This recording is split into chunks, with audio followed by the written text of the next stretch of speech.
अयोध्या में प्रकट हुए भगवान हनुमान। जी हाँ दोस्तों, एक बार फिर राम नगरी अयोध्या में दिखा चमत्कार। प्रभु श्री राम के दास हनुमान ने कैसे बचाई लाखों साधु संतों और प्रशासनिक अधिकारियों की जान। साक्षात भगवान हनुमान को देखकर सब हुए हैं हैरान। दोस्तों, आपको बता दें कि हनुमानगढ़ी मंदिर यूपी के अयोध्या में स्थित है, जहां पर हमारे प्रभु भगवान श्री राम जी का दिव्य मंदिर बन रहा है और इसी जनवरी माह की 22 तारीख को उनके मंदिर में प्राण प्रतिष्ठा भी है। पर वहीं श्री राम के दर्शन अधूरे माने जाते हैं जब तक कि आप हनुमानगढ़ी मंदिर के दर्शन ना कर लें। ये मंदिर तब से है जब भगवान राम की लंका से आए थे। इसके बाद इस स्थान पर हनुमान जी के निवास के लिए दे दिया गया था। तब से ये मंदिर हनुमानगढ़ी के नाम से जाना जाता है। ये मंदिर लगभग 300 साल पुराना है। इस मंदिर की स्थापना स्वामी अभयारामदास जी ने अपने समय में की थी।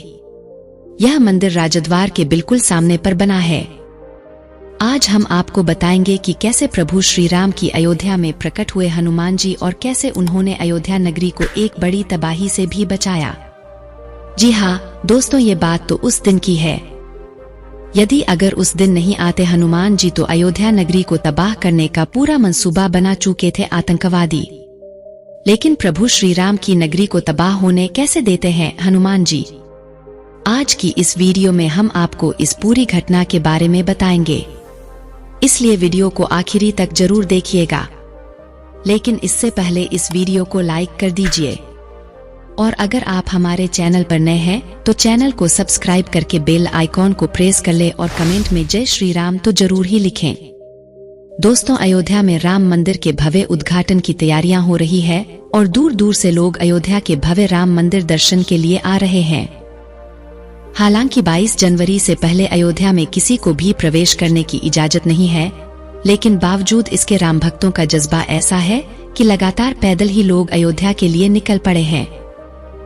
दोस्तों, अयोध्या नगरी प्रभु श्री राम की है और हमेशा से ही अयोध्या में राम नाम का जाप होता आया है। 1992 में बाबरी मस्जिद के विवाद के बाद से ही अयोध्या में राम मंदिर को बनने की खूब मांग हुई और कई दंगे हुए। कई आतंकवादियों ने अयोध्या को दहलाने की भी पूरी कोशिश की, लेकिन साल 2019 में बाबरी मस्जिद मामले में सुप्रीम कोर्ट ने जब फैसला सुनाया तो राम भक्तों के चेहरे पर मुस्कुराहट आ गई और ये ऐतिहासिक फैसला था जो सदियों से लटका पड़ा था। आखिरकार अयोध्या में राम जी को वापस लाने की घोषणा हो चुकी थी।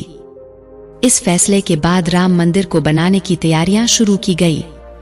साल 2020 में राम मंदिर की अयोध्या में नींव रखी गई और अब साल 2024 में 22 जनवरी को भगवान श्री राम जी का भव्य मंदिर अयोध्या में भव्य उद्घाटन होने वाला है। इस उद्घाटन की चर्चा काफी दिनों से हो रही है।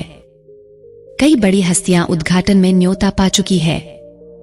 प्रधानमंत्री नरेंद्र मोदी और उत्तर प्रदेश के मुख्यमंत्री योगी आदित्यनाथ इस समारोह में शामिल होंगे और उद्घाटन प्रधानमंत्री जी के हाथों से होगा। दोस्तों, 1992 से लेकर 2023 तक अयोध्या में भगवान श्री राम को लाने के लिए राम भक्तों ने बहुत से संघर्ष किए और देश ने कई दंगों का सामना भी किया। इन दंगों में कई बेकसूर लोगों की जान भी गई और कई घर तितर बितर हो गए। आपको बता दें कि आतंकवादियों ने भी इस देश को दहलाने की साजिश और आत्मघाती हमलों को भी अंजाम दिया। साल 1992 में बाबरी मस्जिद को गिराए जाने के बाद आतंकवादियों ने भारत को तबाह करने की भी धमकी दी और कई बार ऐसी कोशिश भी की। आपको बता दें कि बाबरी मस्जिद के गिराए जाने का बदला लेने के लिए आतंकवादियों ने एक बार अयोध्या को भी तबाह करने की पूरी साजिश कर ली थी। अयोध्या नगरी में जगह जगह बम लगाकर विस्फोट करने की पूरी प्लानिंग हो चुकी थी, लेकिन फिर ऐसा कुछ हुआ जिसे देखकर खुद पुलिस भी हैरान और परेशान हो गई। जी हाँ दोस्तों, भगवान श्री राम की नगरी को बचाने के लिए खुद प्रकट हुए थे उनके प्यारे हनुमान। ये कोई कहानी या अफवाह नहीं है, बल्कि हकीकत है। अयोध्या में हनुमान जी के प्रकट होने की यह कहानी फिल्मी पर्दे पर भी दिखाई जा चुकी है। चलिए आपको बताते हैं अयोध्या में कब और कैसे प्रकट हुए हनुमान जी और कैसे उन्होंने आतंकवादियों के सारे मंसूबों पर पानी फेर दिया था और अयोध्या को एक बड़े धमाके से बचा लिया था। इस किस्से को लेकर जो फिल्म बनाई गई थी उसका नाम इंस्पेक्टर अविनाश था और इस फिल्म में रणवीर हुड्डा लीड रोल में नजर आए थे। दोस्तों, 1998 की बात है जब अयोध्या के हनुमानगढ़ी में आतंकवादियों ने RDX को छुपा दिया था ताकि वहां धमाका किया जा सके। चलिए आपको सिलसिलेवार तरीके से बताते हैं कि कब क्या हुआ था। हर रोज की तरह ही भगवान हनुमान की नगरी में उस दिन काफी भीड़ थी। हनुमान मंदिर में भक्तों की काफी भीड़ उमड़ी थी और पुलिस भी वहां तैनात थी। पुलिस की नजर मंदिर के बाहर खड़ी एक जीप पर पड़ती है। शुरुआत में तो ये नॉर्मल सी बात लगती है, लेकिन 1 या 2 घंटे बाद उस जीप को लेने वाला कोई नहीं आता तो पुलिस को शक होने लगता है। पुलिस उस जीप को जब्त करके थाने ले जाती है। जीप की तलाशी लेती है तो जीप की तलाशी में पुलिस को जीप के अंदर पाउडर जैसा कुछ मिलता है। तुरंत एसटीएफ को सूचना दी जाती है।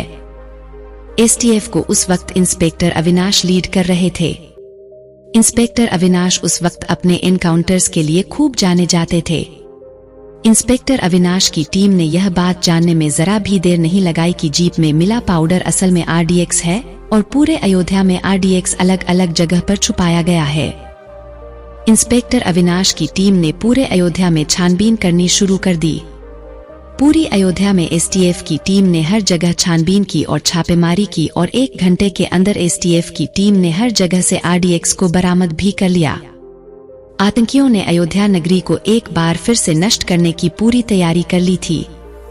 हनुमान नगरी के बाहर जीप मिलने की वजह से टीम हनुमानगढ़ी में भी खोजबीन करती है, लेकिन घंटों मेहनत के बाद भी टीम के हाथों कुछ नहीं लगता।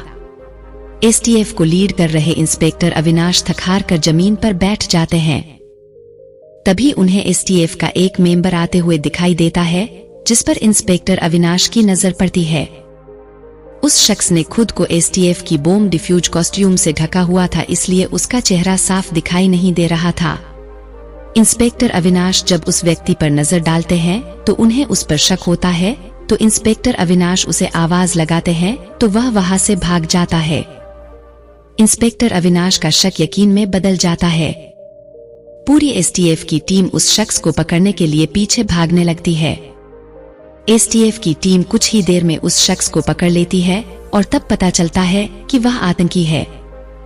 वहीं आतंकी इंस्पेक्टर की घड़ी को देखते हुए कहता है कि सिर्फ 1 मिनट ही बचा है, अगर बचा सकते हो तो बचा लो। उस आतंकी की यह बातें सुनकर इंस्पेक्टर अविनाश उनकी पूरी टीम भागते हुए हनुमान नगरी में आती है और वहां के चप्पे चप्पे को छान लेती है, मगर किसी को कुछ नहीं मिलता। तभी इंस्पेक्टर अविनाश की नजर मंदिर में लगे एक ठंडा पानी की वाटर कूलर पर पड़ती है। अविनाश देखते हैं कि उस वाटर कूलर पर एक छोटा सा बंदर बैठा हुआ है और वाटर कूलर से निकलने वाले तार को खा रहा है। इंस्पेक्टर अविनाश को शक होता है कि शायद इस वाटर कूलर के अंदर ही कुछ ना कुछ हो सकता है। इंस्पेक्टर अविनाश उस छोटे से बंदर को वहां से हटाना चाहते हैं, इसलिए उनकी तरफ केले का एक गुच्छा फेंकते हैं, लेकिन वह छोटा सा बंदर उन केलों के बिना ही वहां से चला जाता है। बंदर के जाने के बाद एसटीएफ टीम उस वाटर कूलर को खोलते हैं तो उनकी आंखें फटी की फटी रह जाती है। बॉम्ब डिफ्यूजर के लोग इंस्पेक्टर अविनाश को बताते हैं कि वाटर कूलर के अंदर बम टाइम सेट किया गया था। ये सुनकर इंस्पेक्टर अविनाश हैरान और परेशान हो जाते हैं और तभी बूम डिफ्यूज करने वाली टीम उनसे कहती है कि बम पहले से ही डिफ्यूज हो चुका है और उसके फटने में मात्र 3 सेकंड का ही टाइम बचा था। यह सुनकर इंस्पेक्टर अविनाश के चेहरे पर मुस्कुराहट आ जाती है। नन्हे बंदर के रूप में खुद हनुमान जी ने अयोध्या में आकर बड़ी तबाही होने से बचा लिया था। इंस्पेक्टर अविनाश ने उस बंदर को ढूंढना शुरू किया तो उन्होंने देखा कि बंदर हनुमानगढ़ी के मंदिर शिखर पर जा चढ़ा था। मानो हनुमान जी कह रहे हैं कि अयोध्या नगरी को उनके होते हुए कोई नुकसान नहीं पहुंचा सकता। ये सच्ची घटना इंस्पेक्टर अविनाश, उनकी टीम और अयोध्या नगरी को आज भी याद है और आज भी वो इस मंजर को भुला नहीं पाए हैं। तो दोस्तों, आज के वीडियो में बस इतना ही। दोस्तों, यह वीडियो कैसी लगी हमें कमेंट बॉक्स में जरूर बताएगा। वीडियो को लाइक कीजिए, शेयर कीजिए और चैनल को सब्सक्राइब कर लीजिए। और अगर आपको भी हनुमान जी पर भरोसा है तो कमेंट में जय श्री राम जरूर लिखें। वीडियो को पूरा देखने के लिए बहुत बहुत धन्यवाद।